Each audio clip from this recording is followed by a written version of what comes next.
लड़की अपनी पिता की आत्मा से बात कर रही है और जो वो बातें कहती हैं वो सारी सच होती हैं।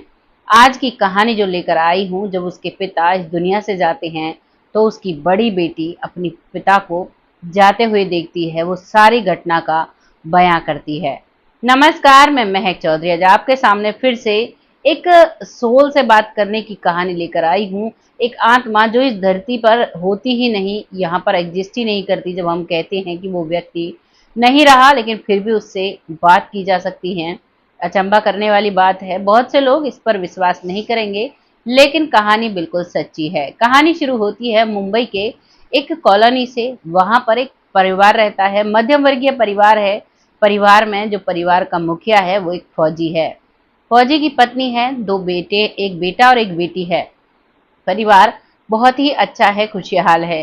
फौजी ज्यादातर फौज में रहे करते थे, लेकिन उसके बाद जब भी उन्हें टाइम मिलता तो वो अपने घर पर आकर अपने परिवार के साथ रहा करते थे। वैसे ही उनका डिसिप्लिन था जैसे एक फौजी का होता है। हर वक्त बच्चों के साथ एक ऐसा अटैचमेंट बनाकर रखना कि ये डिसिप्लिन में करना है। मतलब ज्यादा जैसे जो लोग घर पर रहते हैं, जो लोग बच्चों से उनकी हर बात मानते हैं, नहीं, वो बिल्कुल जो राइट बात होती थी उस पर अप्रिशिएट भी बहुत किया करते थे, और जो बात उन्हें गलत लगती उस पर डांटा भी बहुत करते थे। बेटी बेटा में कोई भी फर्क ना करते हुए धीरे धीरे बच्चे बड़े हो जाते हैं। बड़े होने के बाद बेटी की शादी कर दी जाती है और जो बेटा है उसकी भी शादी हो जाती है, और दोनों अपनी गृहस्थी में बहुत अच्छे से रहते हैं। जो फौजी साहब हैं वो अपनी जॉब अभी भी लगातार कर रहे हैं, क्योंकि फौज से आने के बाद और वो एक जॉब कर लेते हैं। ज़्यादातर जो रिटायर्ड फौजी होते हैं वो नौकरी ज्वाइन कर लेते हैं।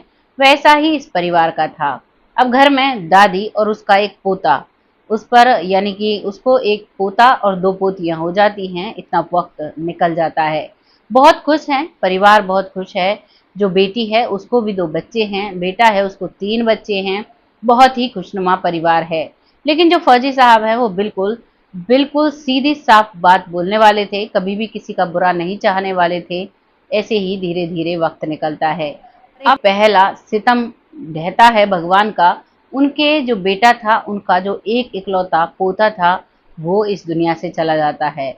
उन्हें एक बीमारी होती है और बीमारी के चलते वो इस दुनिया से चला जाता है। परिवार पूरा परेशान हो जाता है, बहुत ज्यादा दर्द में होता है, बहुत महसूस करता है।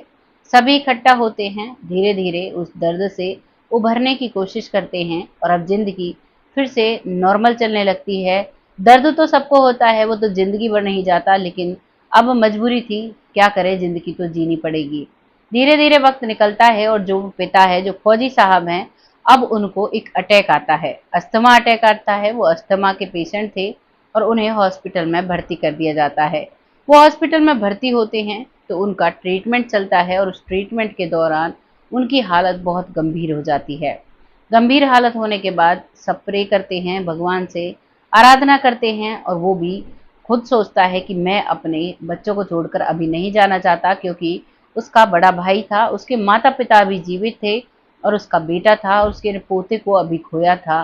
परिवार वैसे भी दुख में था।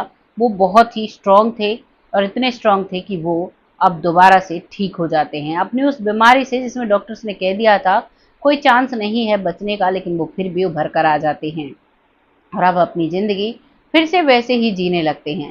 धीरे धीरे वक्त निकलता है, करीबन 6 महीने निकल जाते हैं, और अब वो अपनी बेटी के पास जाते हैं। बेटी के घर पर जाते हैं। बेटी जो कि अध्यात्म से जुड़ी हुई थी, जिसका नाम सालू था, अब वो अपने पिता का बहुत अच्छे से स्वागत करती है। अपने पिता को घर पर पहली बार देखती है तो उसे बहुत खुशी होती है। वो कहते हैं कि बेटा, आज मैं तुम्हारे साथ रहूंगा, तुम्हारे हाथ का खाना खाऊंगा, तुम्हारे बच्चों के साथ खेलूंगा, मेरी ये दिली तमन्ना है। जब वो पिता ऐसी बातें कह रहा था तो बेटी को कुछ अलग सा महसूस होता है। फिर भी बेटी खाना बनाती है, चाय बनाती है। चाय बनाते बनाते उसे ऐसा महसूस हो रहा था कि कहीं ऐसा ना हो पापा का ये अंत समय हो, लेकिन वो फिर भी कहती है नहीं, ऐसा कुछ नहीं हो सकता, और अपने पापा के लिए बहुत अच्छा खाना बनाती है। उन पापा की उनकी तबीयत खराब थी, लेकिन फिर भी वो बच्चों के साथ खेल रहे थे, बच्चों के साथ घुल मिल रहे थे, और खाना खाकर जल्दी ही सो जाते हैं। बेटी सालू कुछ महसूस करती है, लेकिन कुछ भी कहती नहीं है, और अपने पिता से बहुत सारी बातें वो कर चुकी थी, उन्हीं बातों को याद कर रही थी। सुबह होती है, उसके पिताजी वापस अपने घर लौट जाते हैं। फिर से जिंदगी ऐसे ही चलने लगती है। लेकिन करीबन 10 दिन बाद अब उस पिता की तबीयत इतनी खराब होती है, उसे फिर से अब की बार एक ऐसी बीमारी होती है जिनका उन्होंने दूर दूर तक नाम नहीं सुना था। गैस से रिलेटेड एक बीमारी होती है, जिस बीमारी के चलते उनको हॉस्पिटल में, मुंबई के ही अस्पताल में एडमिट कर दिया जाता है। वहां पर डॉक्टरों ने मशीनें लगाई, हर किसी उससे पूरी कोशिश की, लेकिन वो धीरे धीरे कर कोमा में चले जाते हैं। जब वो कोमा में जाते हैं तो अब परिवार वाले बहुत परेशान हो जाते हैं। जो लड़की का भाई है वो अपनी बहन को फ़ोन करता है कि बहन, तुम टिकट करा लो और तुम अब जल्दी से यहाँ आ जाओ। पिताजी को एडमिट किया है, उनको कुछ परेशानी सी है। तो वहाँ पर वो बहन भी पहुँच जाती है, भाई भी है, उसकी पत्नी भी है, माता-पिता भी हैं, सब बहुत परेशान हैं।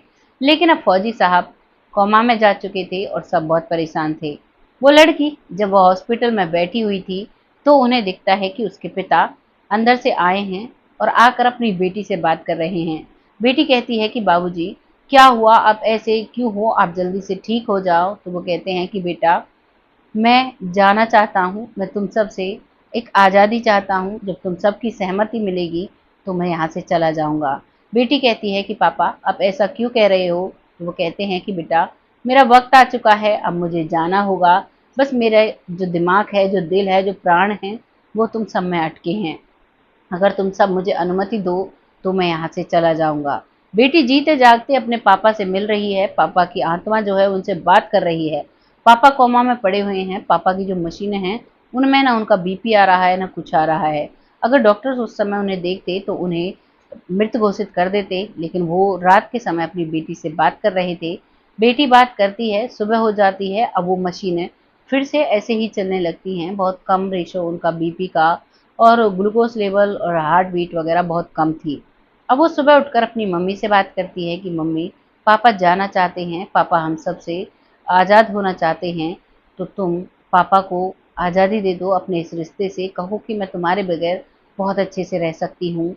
लेकिन माँ जो थी, जो पत्नी थी, उसके लिए बहुत बड़ा दुख की बात थी, लेकिन वो फिर भी अपनी बेटी की बात मानती हैं और उस आईसीयू रूम में जाती हैं और अपने पति का हाथ हाथ में लेकर कहती हैं कि आपको जहाँ जाना है आप जाइए, शांति से जाइए, मैं जैसे तैसे करके अपना गुजारा कर लूँगी, बच्चों के साथ रहूँगी।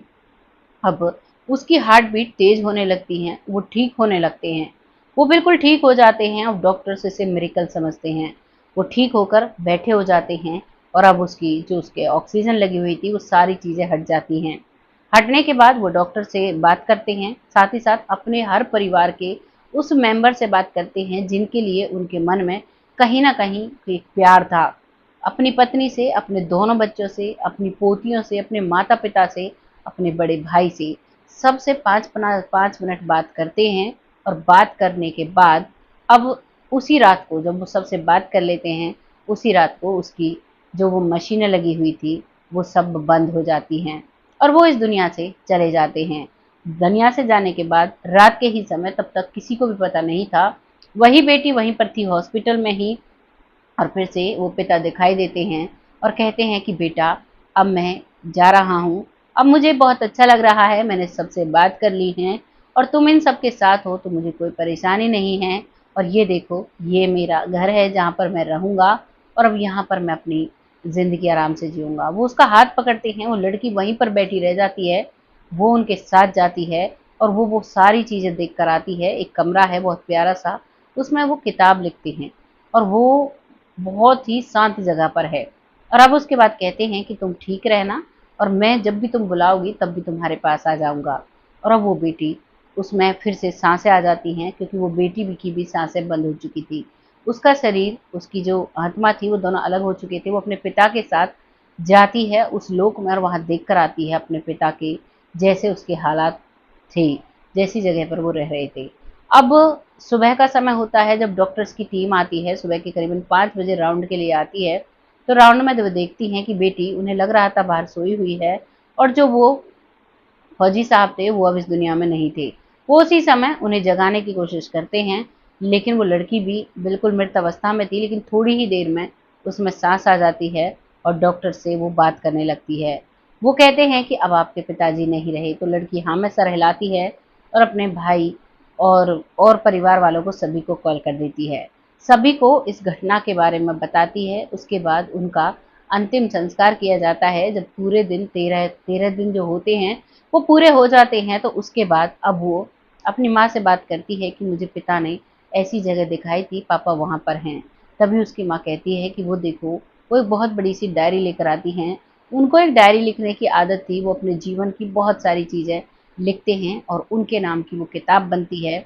कई पब्लिशरों पर वो उसे छपवाते भी हैं और लास्ट समय भी वो किताब लिखते थे, क्योंकि फौजी साहब से काम के और टाइम के बहुत पक्के थे और काम से आने के बाद जब भी खाली वक्त रहा करता था तो वो मेहनत का काम अब नहीं कर सकते थे, तो इसीलिए वो डायरियां लिखते थे।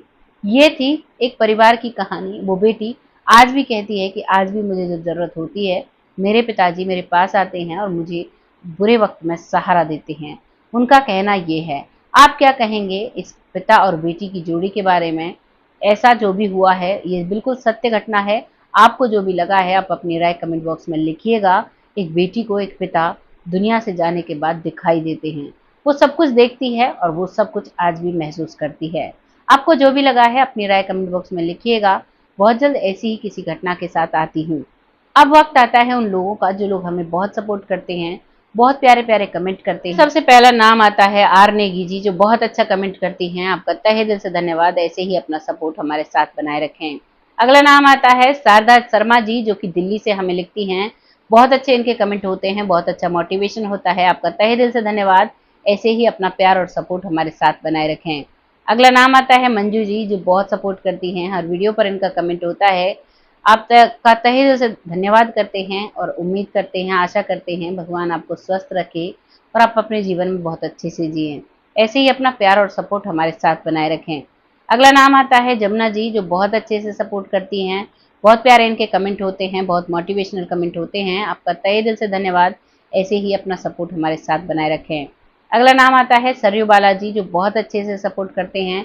बहुत प्यारे कमेंट होते हैं। आपका तहे दिल से धन्यवाद, ऐसे ही अपना सपोर्ट हमारे साथ बनाए रखें, जिससे कि हम आगे बढ़ते रहें। अगला नाम आता है परमजीत कौर जी, जो बिटिया कहकर संबोधित करती हैं।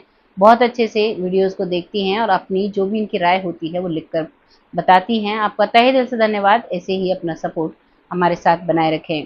अगला नाम आता है निहारिका सिंह जी, जो कहती हैं बहन आप बहुत अच्छा काम कर रही हो, आपका तहे दिल से धन्यवाद, ऐसे ही अपना सपोर्ट हमारे साथ बनाए रखें, जिससे कि हम आगे बढ़ते रहें। अगला नाम आता है सुशीला देवी जी, जो बहुत अच्छे से सपोर्ट करती हैं। बहुत प्यारे इनके कमेंट होते हैं। आपका तहे दिल से धन्यवाद, ऐसे ही अपना सपोर्ट हमारे साथ बनाए रखें। अगला नाम आता है सुशील कुमार राघव जी, जो कहते हैं नियर डेथ एक्सपीरियंस वाकई में होते हैं और ऐसा बहुत लोगों के साथ हुआ है। आज की कहानी भी नियर डेथ एक्सपीरियंस के बराबर है, लेकिन इसमें जो एक्सपीरियंस लिया है वो उनकी बेटी ने लिया है, ना कि उस व्यक्ति ने वापस आकर बताया जो उनके साथ घटा है। वो इस दुनिया से जा चुके हैं, लेकिन आज भी उन बेटी के आसपास वो रहते हैं। आपका तहे दिल से धन्यवाद, ऐसे ही अपना सपोर्ट हमारे साथ बनाए रखें, जिससे कि हम आगे बढ़ते रहें। अगला नाम आता है आलोक शर्मा, जो बहुत अच्छे से सपोर्ट करते हैं, हर वीडियो पर कमेंट करते हैं, सभी चैनलों पर सपोर्ट करते हैं। आपका तहे दिल से धन्यवाद, ऐसे ही अपना सपोर्ट हमारे साथ बनाए रखें। अगला नाम आता है महेश गुप्ता, जो बहुत अच्छे से सपोर्ट करते हैं, बहुत अच्छे कमेंट होते हैं। आपका तहे दिल से धन्यवाद, ऐसे ही अपना सपोर्ट हमारे साथ बनाए रखें। अगला नाम आता है लखविंदर सिंह जी, जो बहुत अच्छे से सपोर्ट करते हैं, पंजाब से हैं। बहुत अच्छा इनका सपोर्ट होता है, बहुत सही सभी वीडियो पर इनके कमेंट होते हैं। आपका तहे दिल से धन्यवाद, ऐसे ही अपना सपोर्ट हमारे साथ बनाए रखें। अगला नाम आता है विवेक, जो कि मथुरा अलीगढ़ से हैं। बहुत अच्छे से सपोर्ट करते हैं, हर चैनल पर इनका कमेंट होता है। आपका तहे दिल से धन्यवाद, ऐसे ही अपना सपोर्ट और अपना प्यार हमारे साथ बनाए रखें और अपने जीवन में बहुत ऊंचाइयों को पाओ, यही भगवान से कामना करते हैं। अगला नाम आता है जोरावर बंसी, जो बहुत अच्छे से कमेंट करते हैं और उनका तहे दिल से धन्यवाद, ऐसे ही अपना सपोर्ट बनाए रखें, जिससे कि हम आगे बढ़ते रहें। अगला नाम आता है आशा गुप्ता जी, जो कहती हैं भगवान जी के चरणों में हमारी भी अर्जी लग जाए। बिल्कुल लगेगी। आप सच्चे दिल से भगवान को अगर चाहते हो, सच्चे दिल से आप आराधना करते हो, नाम जप करते हो, तो आपकी अर्जी जरूर लगती है। ऐसे ही अपना प्यार और सपोर्ट हमारे साथ बनाए रखें, जिससे कि हम आगे बढ़ते रहें। अगला नाम आता है हरमिसाल जी, जो राधे राधे लिखती हैं। राधे राधे जी, आप भगवान राधे रानी आपकी सारी मनोकामनाएं पूरी करें और ऐसे ही अपना प्यार और सपोर्ट हमारे साथ बनाए रखें। आज के लिए बस इतना ही। जो भी रह गया है उनका अगली वीडियो में नाम ले लिया जाएगा। तब तक आप सब खुश रहें, आबाद रहें। भगवान से बस यही एक प्रे है कि आप सबको खुश रखें, आप अपने जीवन में स्वस्थ रहें, क्योंकि शरीर अगर हमारा निरोगा होता है तो ये सबसे पहला सुख माना जाता है। अपने जीवन में बहुत खुशियों से रहें आप, बस यही दुआ करते हैं। बहुत जल्द फिर आती हूँ, तब तक आप सब खुश रहें, आबाद रहें। जय हिंद, जय भारत।